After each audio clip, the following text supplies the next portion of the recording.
Hi guys, இன்னைக்கு நம்ம 2018 release ஆன ஆண்ட்ரம்ங்கிற ஒரு படத்தை தான் பார்க்க போறோம். இந்த படத்தோட ஃபுல் நேம் பாத்தீங்கன்னா ஆண்ட்ரம் தி டெட்லிஸ்ட் ஃபிலிம் எவர் மேட். இந்த படத்தை பார்த்தா நீங்க செத்துருவீங்கன்ட்டு ஒருத்த ஆடு கொடுத்தா இந்த படத்தை நீங்க பாப்பீங்களா? இந்த படத்தை பாக்குறதுக்கு முன்னாடி இந்த படம் பார்க்கும்போது ரத்த வாந்தி எடுத்தோ இல்ல தியேட்டர்ல தீ பிடிச்சி எரிஞ்சோ அதுவும் இல்லையா தியேட்டருக்குள்ளே அடிச்சு செத்தாலும் அதுக்கு டைரக்டர்ஸ் ப்ரொடியூசர்ஸ் இவங்க எல்லாம் எக்காரணத்து கொண்டு பொறுப்பாக மாட்டாங்கன்ட்டு இன்ட்ரோடக்ஷன்ல காட்டிட்டு தான் இந்த படத்தையே ஆரம்பிப்பாங்க. அப்படின்னா இந்த படம் எந்த மாதிரியான விளைவுகளை கொடுத்திருக்குன்னு நீங்களே யோசிச்சு பாருங்க.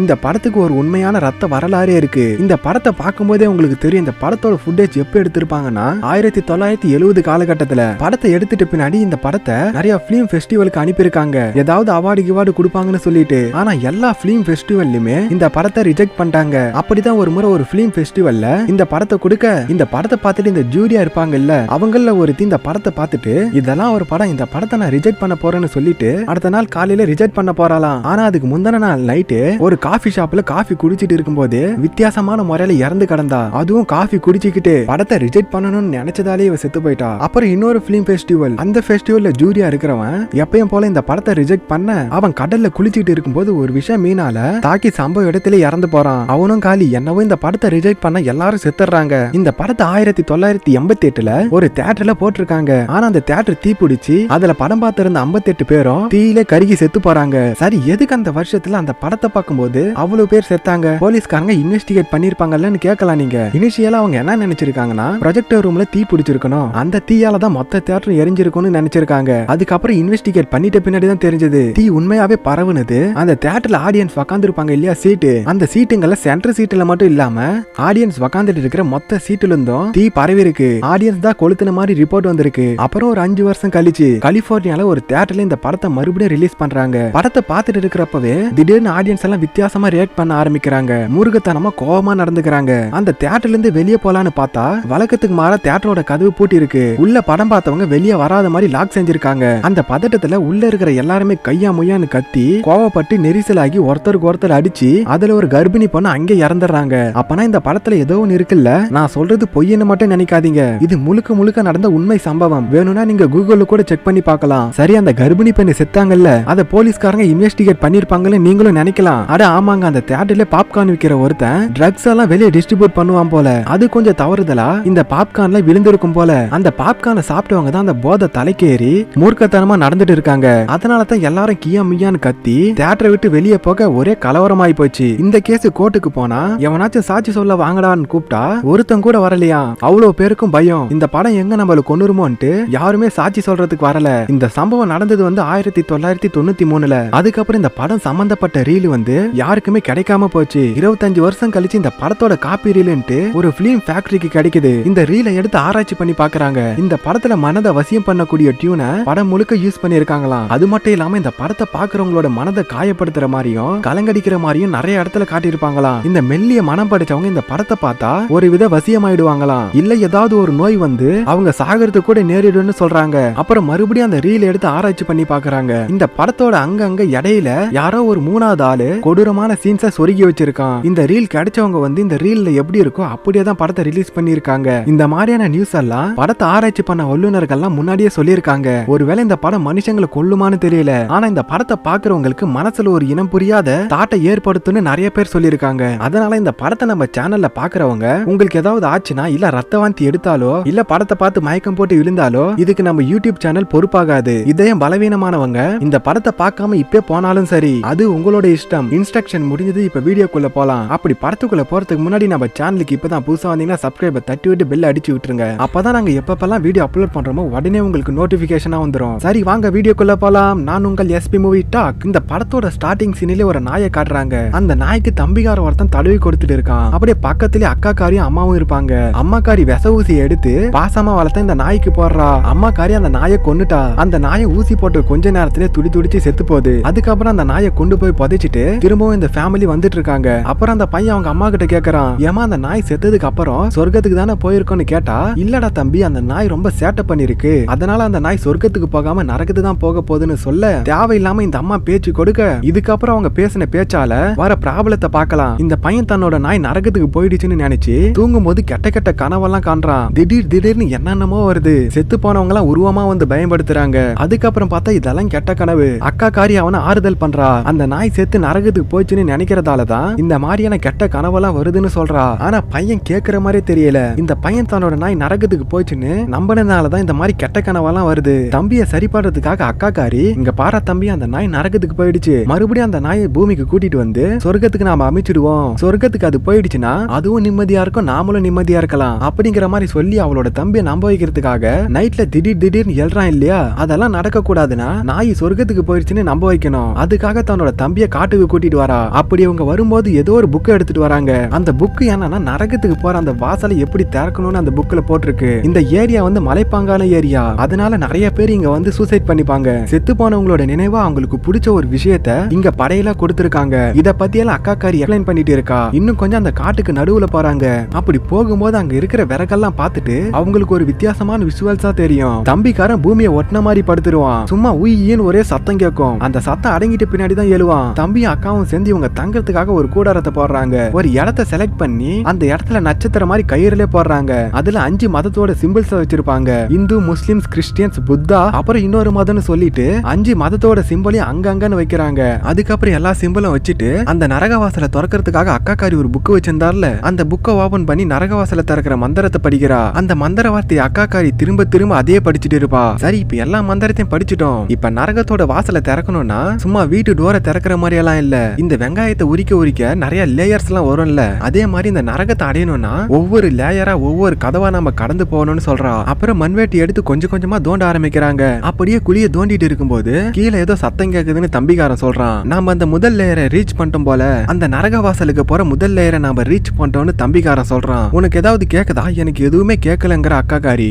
அப்போ திடீர்னு எதையோ பார்த்துட்டு தம்பிக்காரனை கூப்பிட்டு அதை பாருன்னு காமிக்கிறா. அங்க பாரு ஏதோ கொடூரமா தெரியுது பாத்தியா, அவங்க தான் நரகத்தோட சாத்தானுங்க. தம்பிக்காரன் கிட்ட அவங்க உங்ககிட்ட ஏதாவது சொல்லி ஏமாத்த பாப்பாங்க, நீ ஏமாந்துராதுன்னு சொல்லிட்டு எதிர்க்க நிக்கிற ஒரு அணில காட்டுறா. ஏதோ ஒரு சாதாரண அணிலு அதுதான் சாத்தான்னு தம்பிய நம்ப வைக்கிறாளாம். அந்த சாத்தானை இவங்க விரட்ட போறாங்களாம். ஓடிப்போ சாத்தானே, அப்பாலே போ அப்படின்ட்டு அந்த அணில விரட்டிட்டு இவங்க விளையாடிட்டு இருப்பாங்க. அதே சமயம் அவங்க விளையாடிட்டு இருக்கிற இடத்துல இருந்து 20 மீட்டர் தள்ளி அழுகி போன ஒரு பணம் இருக்கும். அதை இவங்க கவனிக்கல போல, அவங்க விளையாட்டுத்தனமா தான் பண்ணிட்டு இருக்காங்க. ஒருவேளை அந்த புக்கில் இருக்கிறதெல்லாம் நடக்குமோ என்னவோ. அந்த புக்ல சொன்ன மாதிரியே ஃபர்ஸ்ட் லேயர் முடிஞ்சிருக்கும். 2வது லேயர் ஓபன் பண்றதுக்காக அதுல சில விஷயம் எல்லாம் போட்டிருக்கும். அடுத்து அவங்க குழிய தோண்டிட்டு இருக்காங்க. அப்ப அந்த தம்பிக்காரனுக்கு சுத்தியும் மரத்துக்கு பின்னாடி ஏதோ அமானுஷம் தெரியற மாதிரி ஃபீல் பண்ணுவான். என்னடா தம்பி பசிக்குதா, வா போய் சாப்பிடலாம்னு சொல்லிட்டு 2 பேர் அப்படியே ஒரு மலை உச்சியில போய் உட்காந்து சாப்பிடுவாங்க. அங்கிருந்து வியூ பாயிண்ட் எல்லாம் ரசிச்சுட்டு இருக்கும்போது ஒருத்தன் அந்த இடத்துல நடந்து போவான். அதை பார்த்துட்டு அவனை ஃபாலோ பண்ணிட்டு அவன் என்ன பண்றான்னு ஒளிஞ்சு நின்னு பாப்பாங்க. அவரை பார்க்க சைனாவா ஜப்பானான்னு தெரியல, பார்த்தா ஜப்பான் நாட்டை சேர்ந்தவர் மாதிரி தான் தெரியுது. அவரு துணிமணி எல்லாம் கழட்டிட்டு ஒரு கத்தி எடுத்து அவரையே குத்திட்டு சாக பாக்குறாரு. நாம முன்னாடியே சொல்லியிருப்போம், இந்த காட்டுக்கு நிறைய பேர் வர்றதே சூசைட் பண்றதுக்காக தான். அந்த சூசைட் இவரும் பண்றதுக்காக தான் வந்திருக்காரு. கரெக்டா கத்தி எடுத்து வயித்துல குத்த போற சமயம் இந்த தம்பிக்காரன் பயத்துல ஐயோன்னு கத்திடுறான். அந்த சத்தத்தை கேட்டு இந்த ஜப்பான்காரன் இங்க என்ன பண்றீங்க, போங்கன்னு கத்துறான். அதுக்கப்புறம் என்ன நினைச்சவனு தெரியல, இந்த பசங்க முன்னாடி தற்கொலை பண்ண வேணாம், குழந்தைங்களா இருக்காங்கன்னு சொல்லிட்டு என்ன மன்னிச்சிருங்கப்பா, சரி நான் வரேன்னு சொல்லிட்டு துணி பேக் எல்லாம் எடுத்துக்கிட்டு அந்த இடத்துல இருந்து கிளம்புறான். அப்புறம் மறுபடியும் இவங்க வந்து பள்ளத்தை தோண்ட ஆரம்பிக்கிறாங்க. அப்படி தோண்டிக்கிட்டே இருக்கும்போது உள்ள இருந்து ஒரு துப்பாக்கி கிடைக்கும். இந்த கை துப்பாக்கி மாதிரி உள்ள தோட்டாவோட இருக்கும். அதை தம்பி எடுத்துட்டு வந்து அக்கா கிட்ட கொடுக்கறான். அக்கா அது வேலை செய்யுமான்னு பார்த்து இருக்கிற சமயம் தம்பிக்கு அங்க இருக்கிற மரத்துக்கு பின்னாடி கருப்பா யாரோ நிக்கிற மாதிரி ஒரு உருவம் தெரியும். அதை பார்த்து இவன் பயந்து கத்த, அக்கா காரியம் இவன் கத்தனதை பார்த்துட்டு பயத்துல ட்ரிகர் அழுத்த துப்பாக்கி சுற்றுது. துப்பாக்கி சுட்ட சத்தத்துல அங்க மரத்துல உக்காந்துட்டு இருக்கிற பறவைங்க எல்லாம் பறக்க ஆரம்பிக்குதுங்க. தம்பிக்காரன் அதை நான் பார்த்தேன்னு பயத்துல கத்திக்கிட்டே இருப்பான். அதெல்லாம் ஒண்ணு இல்ல, நீ எதையோ பார்த்து பயந்துட்டுப்ப, அதெல்லாம் சும்மா லுலுலாய், நீ மனசுல எதுவும் வச்சுக்காத, வாடா தம்பி போய் தூங்கலான்னு சொல்லிட்டு அன்னைக்கு நைட்டு 2 பேரும் போய் படுத்துறாங்க. அப்பதான் அக்காக்காரி ஒரு விஷயத்தையே நோட் பண்றா. தம்பிக்காரன் பல்லு விளக்கலையாம். போடா பல்லு விளக்குடா, நாத்தம் குடல புடுங்குது. அதே சமயம் அக்காக்காரி புக்கில் அடுத்தது என்ன நடக்குதுன்னு பாக்குறா. இவங்க 2வது லேயரையும் தாண்டிட்டாங்களாம். அடுத்ததான் நரகவாசலை திறக்கிறதுக்கு முன்னாடி அந்த நரகவாசலை பாதுகாக்கிறதுக்காக ஒரு 3 தலை நாய் இருக்குமா. அந்த நாயை ஒரு இரும்பு சங்கிலியால நரகவாசல்ல கட்டப்பட்டிருக்குமா. அடுத்தது அதுதான் வரப்போகுதுங்கிற மாதிரி அந்த புக்ல போட்டிருக்கோம். அதுக்கப்புறம் அக்காக்காரி இன்னொரு விஷயத்த படிக்கிறா. அந்த 3 தலை நாயால உங்க உடம்ப மட்டும் கிழிக்க முடியாது, உங்க உடம்புக்குள்ள இருக்கிற ஆன்மாவையும் கிழிச்சு எரிய முடியுமா. அந்த 3 தலை நாய் பேரு செர்பரஸ். இந்த தம்பிக்காரன் வந்து பல்லு விளக்காம வாய் நாத்த அடிக்குது, போய் பல்லு விளக்குடானா அங்கே சுத்திக்கிட்டு கிடப்பான். அப்ப அக்கா என்ன சொல்றாங்கன்னா, இந்த நாய்க்கு யார் பல்லு விளக்கலையோ அவங்களெல்லாம் ரொம்ப பிடிக்கும், இப்ப நீயும் போய் பல்லு விளக்கலினா அந்த நாய் உன்னை வந்து கடிச்சிரும்னு சொல்ல இவனும் பயந்துகிட்டே போய் பல்லு விளக்குறான். அப்படி பல்லு விளக்கிட்டே இருக்கும்போது அங்க இருக்கிற ஓடையில ஒரு படகு போகும். அந்த படகை யாரோ ஓட்டிக்கிட்டு போவாங்க. அதுல ஒரு பொண்ணு எந்த ஒரு ட்ரெஸ்ஸும் போடாம உக்காந்துட்டு இருக்கிற மாதிரி தெரியுது. அவங்க யாரு எதுக்காக எதுக்காக இந்த நேரத்துல படக ஓட்டிட்டு போறாங்க, எதுக்கு அந்த பொண்ணு ட்ரெஸ் போடாம உக்காந்துட்டு இருக்கிறாங்கிற விஷயம் உனக்கு தெரியல. அதை பார்த்து பயந்துட்டு குடுகுடுன்னு உள்ள போய் படுத்துக்கிறான். அப்படி படுத்து தூங்கிட்டு இருக்கும்போது மறுபடியும் அவனுக்கு ஏதோ ஒரு கனவுங்க. அந்த கனவுல ஒரு படகு போச்சு பாத்தீங்களா, அந்த படகுல இருந்து அந்த பொம்பளை வர மாதிரி தெரியும். நெருப்புல இருந்து சில கருப்பு உருவங்கள் மேல எலும்பி வர மாதிரி தெரியும். அந்த புக்கை படிச்சுட்டு தான் ரொம்ப பயந்து போய் கிடக்குறான். அதுக்கப்புறம் அந்த புக்கைய புரட்டி பார்த்தா நரகவாசல் திறந்ததும் நரகத்திலிருந்து சில அமானுஷமான கருப்பு உருவங்கள்லாம் வெளியே வரும். அப்படி வந்த அந்த கருப்பு உருவங்கள் அங்க இருக்கிற மனுஷங்களெல்லாம் கொன்னு அவங்களோட தோலை பிச்சு அதுங்க போட்டுக்கிட்டு மனுஷன் மாதிரி நடமாடும். அதெல்லாம் அந்த புக்ல டிராயிங்ல இருக்கு. திடீர்னு ஒரு ஆட்டு தலை மாதிரி இருக்கும். அதுக்கு கீழே அடுப்பு மாதிரி ஏதோ ஒன்னு வச்சு ஏதோ எரிய வச்சிருக்காங்க. இந்த சிலையும் அவனோட கனவுல வருது. அதுக்கப்புறம் உண்மையாவே ஒரு சாத்தான் கண்ணை சிமிட்டிக்கிட்டு கனவுல இவனையே பார்க்கும். இது என்ன எதுக்காக இந்த மாதிரி விஷயம் எல்லாம் காட்டுறாங்கிறது தெரியல. அதுக்கப்புறம் அன்னைக்கு நைட்டு முடிஞ்சு போய் காலையில விடியுது. பல்லெல்லாம் விலகிட்டு அக்காவும் தம்பியும் எதையோ சாப்பிட்டுட்டு இருக்காங்க. தம்பிக்காரன் அக்கா கிட்ட நான் உச்சா போகணும்னு சொல்லிட்டு உச்சா போறான். அப்படி போயிட்டே இருக்கும்போது அங்க சங்கிலி அசைற மாதிரி தெரியும். ஒருவேளை நரகத்துல இருக்கிற அந்த 3 தலை நாய் தான் வந்துருச்சுன்னு நினைச்சிட்டு தம்பிக்காரன் பாதி உச்சாவை போகாம பயத்துல ஓடி வந்தாரான். அப்புறம் 2 பேரும் சேர்ந்து குழிய தோண்ட ஆரம்பிக்கிறாங்க. அக்காவை கூப்பிட்டு நம்ம அடுத்த லேயருக்கும் போயிட்டோன்னு சொல்றான். எப்படா சொல்றேன்னு கேட்டா என்ன யாரோ பிடிச்சாங்க, என் கைய பிடிச்சி யாரோ கிழிச்சாங்கன்னு சொல்றான். எங்க கைய காமின்னு பார்த்தா கையெல்லாம் ஏதோ கீரி புண்ணு வந்த மாதிரி அங்கங்க இருக்கு. உடனே அக்கா அதை தண்ணி ஊத்தி கழுவி விட பாப்பா. இவன் விட மாட்டான். அதுக்கப்புறம் அக்கா ஒன்னு சொல்றா, இந்த தண்ணி புனித நீர், இந்த தண்ணியை வச்சு தொடச்சாதான் உன்னோட கையெல்லாம் சுத்தமாகன்னு சொல்ல உடனே இவனும் கையை நீட்டுறான். ஒரு சாதாரண தண்ணிய புனித தண்ணீர்னு சொல்லி அந்த கையை இவ கழுவி விடுறா. தன்னோட தம்பியை இவ நல்வழி படுத்துறதுக்காக தான் தம்பிக்கு நைட்ல வர கெட்ட கனவு வரவிடாம செய்யணும்னா செத்து போன நாய் சொர்க்கத்துக்கு போன மாதிரி நாம செய்யணும். நரகத்துல இருந்து அந்த நாயை கூட்டிட்டு வந்து நம்ம சொர்க்கத்துக்கு அனுப்பணும்னு சொல்றா. அப்புறம் இல்லாத ஒண்ணு இருக்குன்னு சொல்லி தான் தம்பியோட போக்குக்கு போறா. ஆனா இவளுக்கு இந்த மாதிரி நிகழ்வை பத்தி எல்லாம் எந்த ஒரு நம்பிக்கையும் இல்ல. எல்லாம் தன்னோட தம்பிக்காக தான் பண்றா. சொல்ல போனா இவகிட்ட இருந்து அந்த புக்கை எழுதினதே இவதான். சாக்ஷாத் இந்த அம்மாவே தாங்க. தம்பினா அவ்வளவு உயிர் போல. சரி நிலைக்கிட்ட இவங்க பாசம். இப்ப இவன் என்ன சொல்றான்னா, நம்ம நரகத்தோட வாசலை திறந்துட்டோம், அந்த நாய் இங்க வந்துருச்சு, அந்த நாய் இங்க வந்ததுக்கான அடையாளம் இங்க கிடைக்கும்னு சொல்றா. அதுவும் அங்கேயே பாத்துட்டு எங்கேயும் திரும்பிடாத, அங்கேயே பாத்துட்டுன்னு சொல்லிட்டு அந்த நாயோட காலர்ல டாலர் மாதிரி ஒண்ணு போட்டிருக்கோம் இல்லையா, அதை இவளே ஒரு இடத்துல வச்சுட்டு இதோ இங்க பாடுறா இங்க இருக்கு, நரகத்துல இருந்து வந்துருச்சு போல, நாம ஒரு சடங்கு பண்ணி அந்த நாயை சொர்க்கத்துக்கு அனுப்பலான்னு சொல்றதுதான் இவளோட பிளானே. அந்த காலரை தம்பிக்காரன் பாக்குற மாதிரி வச்சுட்டு, வாடா தம்பி நாய் இங்க ஏதாவது கிடைக்குமா, அந்த நாய் இங்க வந்ததுக்கான அடையாளம் ஏதாவது இருக்கான்னு பாக்கலான்னு சொல்றா. ஆனா தம்பிக்காரனும் எதையும் முறைச்சு பாத்துக்கிட்டே இருப்பான். நாம அடுத்த லேயரை ரீச் பண்ணிட்டோம், நரகத்தோட வாசலை நெருங்கிட்டோம்னு சொல்றான். சரி வா இந்த பக்கம் போலான்னு கூப்பிட்டா இந்த காலரை ஒளிச்சு வச்சிருக்கா இல்லையா, அந்த பக்கம் கூப்பிட்டா தம்பிக்காரன் வரமாட்டான், பயந்துகிட்டே இருக்கான். திடீர்னு ஒரு சத்தம் கேக்குது. அந்த சத்தத்தை கேட்டு 2 பேரும் மிரண்டு போறாங்க. எங்க இருந்து இந்த சத்தம் வருதுன்னு தெரியல. ஆனா இந்த சத்தத்தை கேட்டாலே ஒரு மாதிரி பயம் ஏற்படுதுங்க. இங்க தம்பி என்ன சத்தம் இது, நம்ம நாய் நரக வாசல்ல இருந்து வெளியே வந்துருச்சு போலன்னு சொல்லிட்டு இவன் எதையோ நோக்கி ஓடுறான். ஐயோ பிளான் எல்லாம் வேஸ்டா போயிடுச்சுன்னு சொல்லிட்டு அந்த டாலர் எடுத்து இவளோட பாக்கெட்ல போட்டுக்கிட்டு தம்பி பின்னாடியே இவளும் ஓடுறா. அந்த சத்தம் வந்த திசையை நோக்கி இவங்க ஓடுறாங்க. அங்க போய் பார்த்தா அந்த இடத்துல நிறைய காருங்க வேனுங்கன்னு இருக்கும். ஏதோ ஒரு ஒர்க் ஷாப் மாதிரி தெரியுது, பஞ்சர் கடை. அந்த இடத்துல 2 பேர் திரிஞ்சுக்கிட்டு இருக்கானுங்க. அந்த 2 பேர் பாத்தீங்கன்னா சரியான மென்டலுங்க, பைத்தியக்காரனுங்க, மனித கறிய தின்றவனுங்க. இவங்களும் ஒளிஞ்சுக்கிட்ட என்ன நடக்குதுன்னு பாத்துட்டு இருப்பாங்க. இங்கதான் அந்த ஆட்டு தலையில ஏதோ ஒரு சிலை மாதிரி வச்சு கீழே அடுப்பு மாதிரி ரெடி பண்ணி வச்சிருப்பாங்க. அது ஆக்சுவலா சிலை கிடையாது, ஒரு பானை மாதிரி. இந்த சாப்பாடெல்லாம் வேக வைக்கிறதுக்கு ரெடி பண்ணிருக்காங்க. சாப்பாடுனா வெஜ் கிடையாது, ஒன்லி நான்வெஜ் மட்டும் தான். அதுவும் ஸ்பெஷலா மனுஷ கறி, அதுவும் தூள் கலப்புறானுங்க. இப்ப கூட உள்ள ஒரு மனுஷனை தான் வேக வைக்கிறாங்க. ஆனா அது யாருன்னு தெளிவா தெரியல. அங்க கடற்கரை பெட்டி துணிமணி எல்லாம் பார்த்தா உங்களுக்கு ஞாபகம் இருக்குன்னு நினைக்கிறேன், ஒரு ஜப்பான்காரனை பார்த்தோம் இல்லையா, சூசைட் பண்ண கூட வந்தானே, அப்புறம் தற்கொலை பண்றது பெரிய தப்புன்னு சொல்லிட்டு போனான் இல்லையா, அவனோட ஐட்டங்கள் தான் வெளியே கிடக்குது. பாவம் அவனை வேக வச்சுட்டு எந்தெந்த ஐட்டங்களை சாப்பிட போறாங்களோ அதை பார்த்துட்டு இவங்க 2 பேரும் தெரிச்சு ஓடுறாங்க. அப்ப யாரோ இங்க வந்துட்டு போன தடையும் அவங்களுக்கு தெரிய ஆரம்பிக்குது. அக்காக்காரி பயந்து தம்பிக்காரனை கூட்டிக்கிட்டு தெரிச்சு ஓடி போவா. தம்பி வேணாவா, இங்க நிக்க வேணாம், வா உடனே கிளம்பலாம், வேகமா ஓடுன்னு சொல்லிட்டு அவங்க டென்ட்டுக்கு போயிட்டு தேவையான ஐட்டம் மட்டும் எடுத்துக்கிட்டு கிளம்பலான்னு சொல்லிட்டு போனா தம்பிக்காரன் இல்ல என்னோட செல்ல நாயை நான் பார்க்காம வரமாட்டேன், அது இன்னும் நரகத்திலிருந்து வரல, அது வரணும்னு சொல்லிட்டு மறுபடியும் குழிய தோண்டிக்கிட்டு இருக்கான். அக்கா அவனை கூட்டிட்டு போலான்னு பார்த்தா கத்துறான், விட மாட்டேங்கிறான். சத்தம் போடாத மனித கறி தின்ற பயலுக வந்துட போறானுங்க, சீக்கிரம் ஏழு இந்த இடத்தை விட்டு கிளம்பலான்னு சொல்ல அப்ப வானத்தை பார்த்தா கருமேக மாதிரி ஏதோ சூழ்ந்து கிடக்கு, ஏதோ தப்பா நடக்க போகுதுன்னு புரிஞ்சுக்கிட்டு தம்பி ஓடுறான்னு சொல்லிட்டு தம்பிக்காரனை கூட்டிட்டு ஓடுறா. அப்படி தம்பி ஓடும் போதெல்லாம் மரத்துக்கு பின்னாடி ஏதோ ஒரு கருப்பு உருவம் நிக்கிறத பாக்குறான். அந்த உருவங்கள் எல்லாம் பாத்துக்கிட்டே ஓடுவான். இந்த உருவங்கள் எதுவுமே அக்காக்காரிக்கு தெரியாது, தம்பிக்கு மட்டும் தான் தெரிஞ்சுக்கிட்டு இருக்கு. அந்த இடத்துல இருந்து ஒரு வழியா தப்பிச்சு ஓடி வந்துருவாங்க. அப்படி ஓடி வந்தவங்க அங்க ஆத்தங்கரையில ஒரு படகு கிடக்கும். அந்த படகுல ஏறி போலான்னு சொல்லிட்டு தம்பிக்காரனை கூப்பிட்டா அதுல ஏற மாட்டான். ஏன்னா நேத்து நைட்டு சம்பந்தமே இல்லாம ஒரு பொண்ணு இதுல போச்சு இல்லையா, அதை பார்த்துட்டு அவன் பயத்துல இருக்கான். அதனாலதான் படகுல ஏற மாட்டேங்கிறான். அப்புறம் அக்காக்காரி அப்படியே தம்பிக்காரன படகுல தூக்கி போட்டு துடுப்பு போட்டு அங்கிருந்து அப்படியே தப்பிச்சு போவாங்க. கொஞ்ச தூரம் பயத்துல அந்த துடுப்பு போறதுலயே மும்முரமா இருப்பா. அப்போ பின்னாடி திரும்பி பார்த்தா தம்பிக்காரனை காணோம். தண்ணிக்குள்ள விழுந்துட்டான் போல. ஐயோ தம்பி தம்பி எங்கடா போயிட்டான்னு சொல்லிட்டு அவளும் தண்ணியில குதிச்சு தேடி பாக்கறா. முங்கி முங்கி பார்த்து உள்ள தேடிக்கிட்டு இருப்பா. லாஸ்டா ஒரு முங்கல்ல தம்பிய தேடி கண்டுபிடிச்சறா. தம்பிக்காரன் அப்படியே அலக்கா தூக்கி மேல போட்டுட்டு இவள மேல ஏறிடுறாங்க. ஒரு வழியா எப்படியும் அந்த கரையை கடந்து அக்கறைக்கு போயிடுறாங்க. அப்பாடா இந்த கரைக்கு வந்துட்டோம்ப்பா, நிம்மதியா இருக்கலாம், ஊருக்கு போயிடலாம்னு சொல்லிட்டு அப்படியே பெருமூச்சு விட்டு நடந்து போவாங்க. அதுக்கப்புறம் பார்த்தா இவங்க எங்க டென்ட் போட்டாங்களோ, எங்க நரகத்தோட வாசல் இருக்குன்னு குழிய தோண்டுனாங்களோ அந்த இடத்துல மறுபடியும் வந்து நிக்கிறாங்க. அவளுக்கு எப்படி இருக்கும், இது எப்பறா சாத்தியன்னு முழிச்சுக்கிட்டு இருக்கா. அதே சமயம் அங்க இரும்பு சங்கிலி ஆடுது நகருது சத்தம் கேக்குது. அதை பார்த்துட்டு இவன் ஐயோ அந்த 3 தலை நாய் வந்துருச்சு, நரகத்தை பாதுகாக்கிற அந்த செர்பஸ் நாய் வந்துருச்சு, அது வந்து நம்மள தாக்க போகுதுன்ட்டு இவன் ஒரு பக்கம் பயத்துல கத்திக்கிட்டு இருக்கான். அக்கா தம்பியோட வாயை பொத்தி கத்தாதடா சத்தம் போடாதடா, அந்த மனுஷக்கறி தின்ற நாதாரிங்க வந்துட போறாங்கன்னு சொல்லிட்டு வாயை பொத்துறா. ஆனா அவன் அடங்குற மாதிரி தெரியல, கத்துறான் கூச்சல் போடுறான். கடைசியில அக்கா உண்மையை சொல்ல ஆரம்பிக்கிறா. இங்க பாரா தம்பி இது எல்லாமே போய், நீ பாட்டுக்கு நைட்டு திடீர்னு கெட்ட கனவெல்லாம் கண்டுக்குன்னு இருந்த,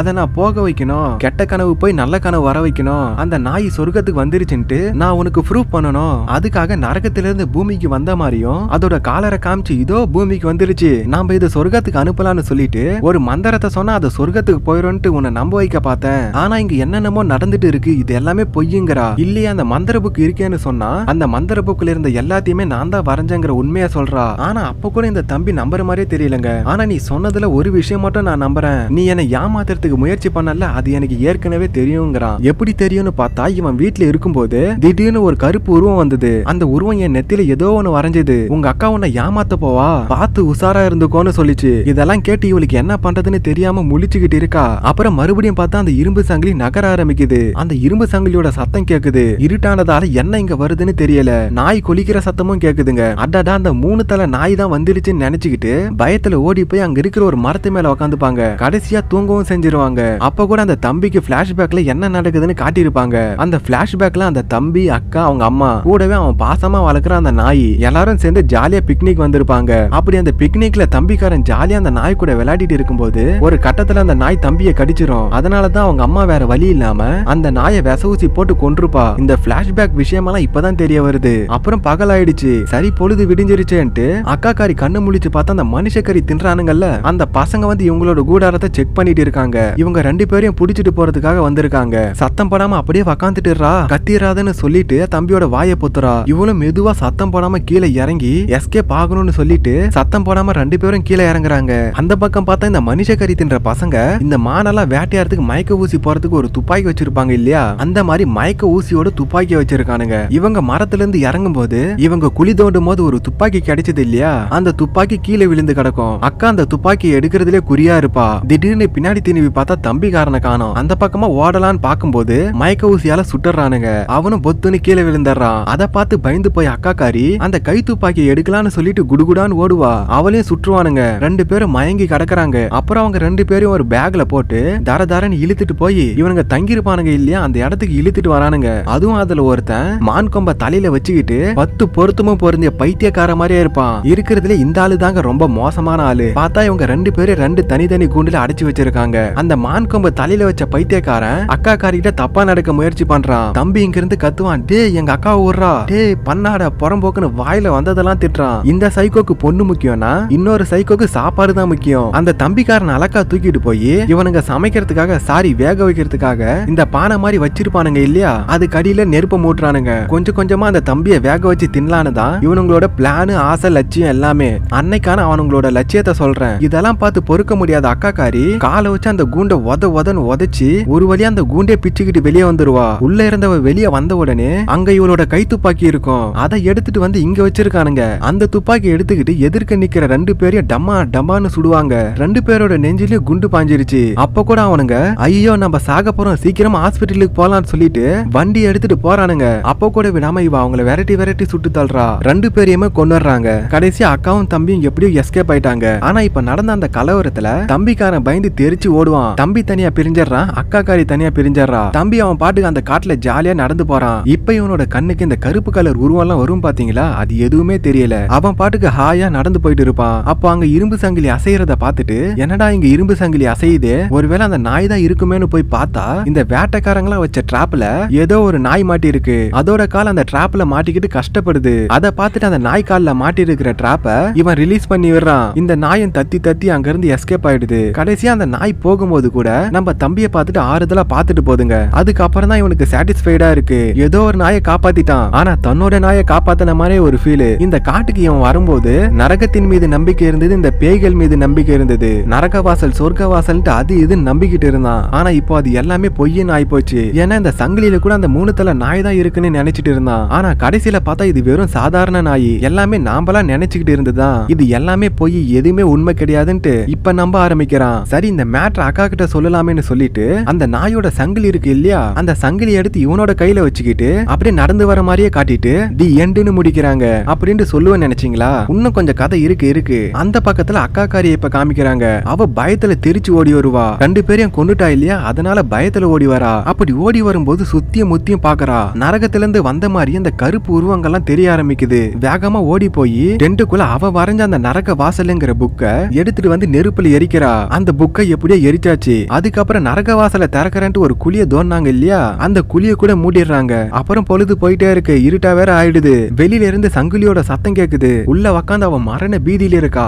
அவளோட கையில இன்னுமே அந்த துப்பாக்கி இருக்கு. பயத்தில இருக்க அந்த சங்கிலி சத்தம் இன்னும் இவளை நெருங்கி வந்துகிட்டே இருக்கு. துப்பாக்கி எடுத்துக்கிட்டு சுற்றுவான், வராதான்னு கத்திக்கிட்டு இருக்கா. ஆனா உண்மையா அவ வெளியே கத்தல, மனசுக்குள்ள கத்துறா. பயத்துல அவளுக்கு பேச்சு கூட வரல. கிட்ட வந்தா சுடுறதுக்கு துப்பாக்கியை ரெடியா வச்சிருக்கா. அந்த பக்கம் தம்பிக்காரன் சங்கிலியை எடுத்துக்கிட்டு கூடாரத்தை நோக்கி தாங்க நடந்து வரான். அக்கா கிட்ட ஆவலா இந்த சங்கிலியை காமிக்கணும், அந்த நாயை காப்பாத்திட்டேன்னு சொல்லணுங்கிற சந்தோஷத்துல இவன் வரான். ஆனா அதே சமயம் இங்க வரும்போது நரகங்கிறதெல்லாம் போய் பேயெல்லாம் சும்மா கட்டுக்கதை இப்படி நம்பிக்கிட்டு இருந்த இவளோ இப்ப எல்லாமே இருக்கு, எல்லாமே உண்மைதான், நரகவாசலும் உண்மை, அத 3 தலை நாய் காவ காக்கிறதும் உண்மைன்னு நம்புறா. அந்த நாயோட சங்கிலி சத்தம் தான் இப்ப கேக்குதுன்னு சொல்லிட்டு அந்த நாயை சுடுறதுக்காக துப்பாக்கி ரெடியா வச்சிருக்கா. கொஞ்ச நேரத்துல அந்த சங்கிலி சத்தம் கூடாரத்துக்கிட்டே வர இவ டம்முன்னு சுட்டுறாங்க. என்னாச்சு ஏதாச்சுன்ட்டு விஷுவலா காமிக்கல நமக்கு. ஆனா நாம புரிஞ்சுக்கலாம், சுட்டுது அக்காக்காரி, செத்துது தம்பிக்காரன். ஏன் இப்படி வித்தியாசமா அக்காவோட கையிலேயே தம்பிக்காரன் சாகர மாதிரி கதை எடுத்து வச்சிருக்காங்கன்னு தெரியல. இடையில இந்த கதைக்கு சம்பந்தமே இல்லாத மாதிரி ஒரு ஆம்பளை ஒரு பொம்பளை சித்திரவதை பண்ணி கொடூரமா செத்து போயிருப்பாங்க.